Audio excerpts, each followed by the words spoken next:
often say this on this show, and I think a lot of people do agree with me, but you really have to be very, very careful, exactly what you do, particularly when you're in the entertainment field, As I pointed out recently, it's all very well Beyonce deciding to back one of those presidential candidates, but 50% of that audience won't agree with her. And likewise, if you were backing the other one, President Trump, 50% won't agree with you. When you rely on the public for your imagery, for your living, you have to be very, very careful. Now you could say, well, she's worth millions, it doesn't really matter. And the same could be said of this particular man, because obviously, there are problems now. And we told you about this a while back, and of course people wouldn't listen.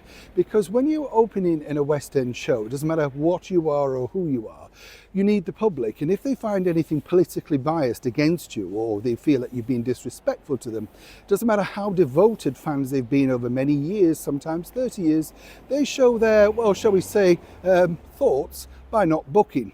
As ever, let me explain. Morning, good to see you. Thank you so much for your time today. I don't know about you, I have to be very selective now when I go out, seriously, because if you go to the cinema, very expensive. And as anybody knows who watches this show, I can tell you lots of free things to do here in the capital city, from free lunchtime concerts to simply just basking in the idea of enjoying music or a performance for nothing, You don't necessarily have to spend big bucks. So when you do, you have to be selective. There's always the great ones, aren't there? Like Miss Saigon, Les Mis, Mamma Mia. If that's a treat and you bring in a friend who's never been to London before, of course it's well worth it. It's important, it's a memory.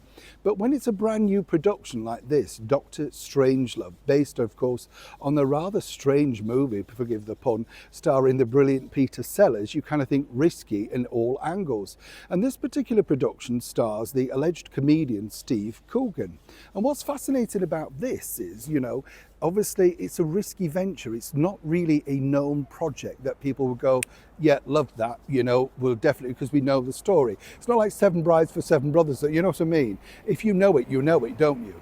Now, what I find fascinating about this particular thing is this. You see, recently, just ahead of this opening about 6-7 months ago, the star of this show, Steve Coogan, decided to go on national television, the BBC, and say that basically people like you and I, the people that respect and admire and are grateful for the British monarchy, are flag-waving idiots.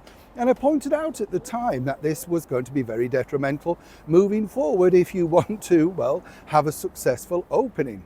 Well, guess what? The play's recently opened and the critics are underwhelmed, to say the least. Now, I don't wish anything to close because I'm a big passionate supporter of theatre, but as I pointed out at the start, tricky when you say something like this.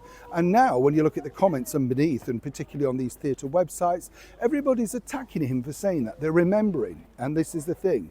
Now, the people behind the scenes who have probably invested, put a lot of money into this production, if they're lucky, may see a return. If not, well, it all's down to bookings. That's the problem. It does really boil down to that. Now, Steve could retract it all he wants, but it's out there, it's been out there in the 6 months for the public domain. He could have easily said sorry at the start, said he was jesting, it was early morning. So clearly he believes that we are flag-waving idiots who like the British monarchy.